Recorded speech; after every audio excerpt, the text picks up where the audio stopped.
Hello friends, एक बार फिर से स्वागत है आप सब लोगों का मेरे YouTube चैनल में। आज हम लोग पढ़ने वाले हैं 6th क्लास का चैप्टर नंबर 10 और इसका नाम है द बेनियन ट्री। ये कहानी बहुत ही शानदार है। इसमें लेखक जो है अपने घर के बाहर एक पेड़ बना हुआ है।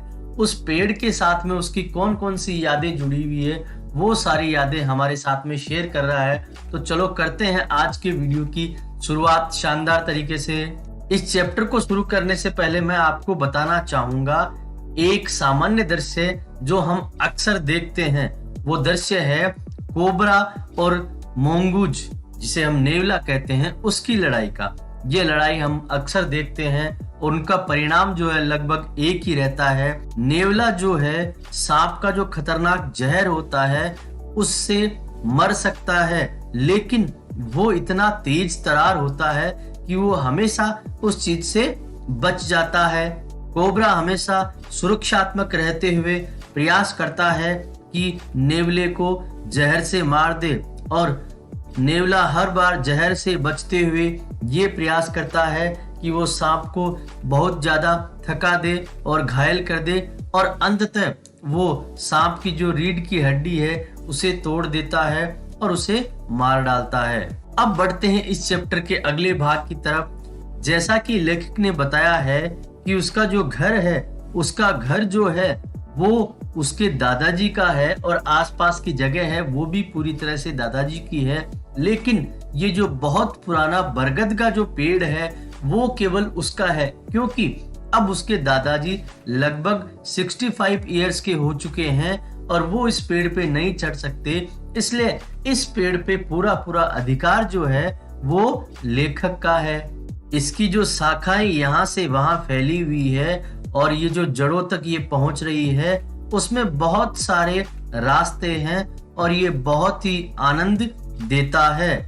और यहाँ पे बहुत सारे जीव जंतु भी रहते हैं, उनमें छोटी छोटी गिलहरियां और ये स्नेल्स जिन्हें हम घोंगे भी कहते हैं, और तितलियां भी। ये सारे जो छोटे छोटे जीव हैं वो इस बरगद के पेड़ से जुड़े हुए रहते हैं। ये पेड़ जो है बहुत पुराना है, ये मेरे दादाजी से भी पुराना है और देहरादून जितना पुराना है उससे भी ज्यादा ये पुराना है। मैं इसकी शाखाओं में अपने आप को छिपा सकता हूँ और इसकी पत्तियों के पीछे मैं छिपते हुए पूरी दुनिया पे निगाह रख सकता हूँ। इस पेड़ के कारण मेरी जो सबसे पहली जो दोस्त बनी है वो एक छोटी गिलहरी है।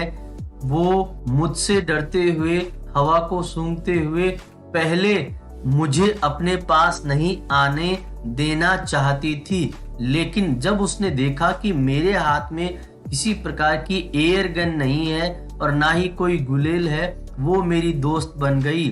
और धीरे धीरे जब मैंने उसे बिस्किट और केक के टुकड़े देने शुरू किया तो हमारी दोस्ती है वो और ज्यादा अच्छी बन गई। अब वो मेरे हाथ से खाना खाने लगी और उसके बाद में मेरी जेब से यहाँ वहाँ सामान को ले जाना और मेरे छोटी मोटी सहायता करना, ये काम सामान्य हो गए थे। वह एक बहुत ही छोटी गिलहरी थी और उसके जो रिश्तेदार हैं उन्होंने सोचा होगा ये कितनी मूर्ख है जो एक इंसान पे विश्वास कर रही है। बसंत के समय में इस बेनियन ट्री पे, बरगद के पेड़ पे छोटे छोटे फल लग जाते हैं और यहाँ पे बहुत प्रकार के पक्षी भी रहते हैं, जैसे कि बुलबुल और तोता, मैना, कौवा। ये सारे जो पक्षी हैं यहाँ अपना समय बिताते हैं। और फलों के समय में ये जो बरगद का पेड़ है ये बहुत ही कोलाहल से भरा हुआ रहता है। यहाँ पे बहुत ज्यादा आवाजें होती है। इस पेड़ के आधे रास्ते पर मैंने एक छोटा सा प्लेटफॉर्म जैसा बना रखा है जहां मैं अक्सर बैठ जाया करता हूं और अपना खाली समय बिताता हूं जब बहुत अधिक गर्मी नहीं होती है। और वहां बैठने के बाद में मैं आराम करते हुए मेरी पढ़ाई भी कर लेता हूं। ट्रेजर आइलैंड, हकलबरी फिन और द स्टोरी ऑफ डॉक्टर डोलिटिल, ये जो किताबें हैं मैंने बेनियन ट्री लाइब्रेरी में भी पढ़ी हैं। मैंने जो बरगद के पेड़ पे जो लाइब्रेरी बना रखी है वहीं पढ़ी है। और जब मेरी इच्छा नहीं होती है पढ़ने की तब मैं क्या करता हूँ, उन पत्तियों के पीछे यहाँ वहां से पूरी दुनिया को देखता हूँ और दोपहर के समय में मैं बहुत ही शानदार नज़ारे यहाँ से देखता हूँ। और एक दिन मुझे बहुत ही शानदार यहाँ नज़ारा देखने को मिला, जिसमें जो नेवला है और कोबरा है उसकी जो शानदार लड़ाई होती है वो मैंने यहाँ पे देखी थी। गर्मियों की जो गर्म हवा है उसने सबको घर के अंदर भेज दिया था और हमारा जो बागवान है वो भी घर के अंदर चला गया था। मुझे भी बहुत चिड़चिड़ापन लग रहा था और मैं भी ये सोच रहा था मैं रामू और हमारी भैंसों के साथ में पानी के तालाब में नहाने के लिए चला जाऊं। तभी मैंने झाड़ियों के अंदर से एक नेवले को आते हुए देखा और कैक्टस का जो गुच्छा है उधर से एक काले कोबरे को आते हुए देखा। मुझे लगा कि ये जो लड़ाई है बहुत ही शानदार होने वाली है। मैं जहां से देख रहा था वहां से सब कुछ साफ साफ दिखाई दे रहा था। चमकीली रोशनी में वो एक दूसरे के आमने सामने आ गए। कोबरा जानता था कि ये जो नेवला है वो 3 फीट लंबा है, लेकिन ये बहुत ही चालाक योद्धा है और साथ ही साथ बहुत ही आक्रामक भी है। लेकिन कोबरा जो है वो भी बहुत ही कलाकार और अनुभवी योद्धा था। वो बिजली की गति से हमला कर सकता था और उसने जो अपने मुंह के अंदर जहरीले जो दांत छिपा रखे थे उससे वो कभी भी जहर से नेवले को मार सकता था। ये बहुत ही जबरदस्त लड़ाई होने वाली थी।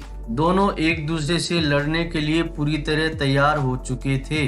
कोबरा ने अपने फन को ऊपर उठा लिया था और वो नेवले पे पूरी तरह हमला करने के लिए तैयार था। नेवला भी जो है वो पूरी तरह से इससे बचने के लिए तैयार था। वो अपनी पूंछ के सहारे अपनी बॉडी को कंट्रोल कर रहा था। ये जो दोनों योद्धा थे ये नहीं जानते थे कि उनकी लड़ाई को कोई देख रहा है और मेरे साथ ही साथ एक मैना और एक जंगली कौवा जो है वो भी इनकी लड़ाई को देख रहा था। वो भी इस लड़ाई को देखने के लिए तैयार हो रहा था और ऐसी लड़ाई जो है आज बहुत ही शानदार होने वाली थी और हम सब लोग इस लड़ाई को देखने के लिए पूरी तरह तैयार हो चुके थे। कोबरा जो है वो सुरक्षात्मक मुद्रा में खड़ा हुआ था और वो यहाँ से वहां लहरा रहा था। वो ये देखने का प्रयास कर रहा था कि मैं कोई भी गलती ना करूं और मेरा जो प्रतिद्वंदी नेवला है मेरा किसी प्रकार से फायदा नहीं उठा पाए। नेवले ने एक तरफ मुड़ने का संकेत दिया और सांप ने उसी तरफ हमला किया, परंतु नेवला वहां से हट गया और उसने सांप पे हमला कर दिया। नेवला जो है बहुत ही फुर्ती से यहाँ से वहां जा रहा था और हर बार वो सांप के प्रहार को बेकार कर रहा था। इस लड़ाई में एक कौवा और मैना भी कूद गए। उन्होंने सांप पे हमला किया और दोनों आसमान में एक दूसरे से टकरा गए और थोड़ी देर बाद में वो वापस लौट गए। कोबरा ने एक बार फिर से प्रयास किया लेकिन वो चूक गया। नेवला एक तरफ हो गया और उसने सांप पे प्रहार कर दिया। अब इन दोनों की लड़ाई के बीच में तीसरा राउंड शुरू हो चुका था जो कि बहुत ही निर्णायक होने वाला था। कौवा और मैना जो है वो जो इस लड़ाई में भाग ले रहे थे उन्होंने फिर से कोबरा पे हमला किया, लेकिन इस बार वो दोनों अपना निशाना नहीं लगा पाए, परंतु इस बार सांप ने कौवे पे भी हमला कर दिया और इसी कारण से कौवा जो है एक तरफ जाके गिर गया। मैंने देखा कि कौवा जो है लगभग 20 फीट जाके दूर गिरा और वो घायल हो चुका था। इसके बाद में मैना जो है वो वहां से उड़ गई और उसने सोच लिया कि अब वो इस लड़ाई में किसी प्रकार का भाग नहीं लेगी और ये जो निर्णय उसने लिया था ये बहुत ही समझदारी भरा निर्णय था। धीरे धीरे कोबरा कमजोर पड़ता जा रहा था, लेकिन नेवला जो है वो बहुत ज्यादा बहादुर होता जा रहा था। वो अपने छोटे छोटे पैरों पे खड़ा हो रहा था और बिजली की तरह वो यहाँ से वहां आ जा रहा था। कोबरा डरते हुए उस पे हमला कर रहा था, लेकिन अब धीरे धीरे कोबरा बहुत ज्यादा थक चुका था। इस छोटे से नेवले ने कोबरा को अपने जकड़ में ले लिया और उसे लहूलुहान कर दिया और फिर उसे वो झाड़ियों के पीछे ले गया। मैना चुपचाप अपने जगह पे चली गई और वो अपनी पूरी दूरी बनाए रखी ताकि उसे कोई नुकसान न पहुंचे, और वहां से वो इस नेवले को बधाई दे रही थी कि अंततः तुमने सांप को पराजित कर दिया, क्योंकि उस नेवले ने सांप को मार दिया था। दोस्तों, इस वीडियो को बनाने के लिए मैंने बहुत अधिक मेहनत की है, इसलिए आप लोगों से रिक्वेस्ट है कि इसको लाइक, शेयर और सब्सक्राइब करना न भूलें।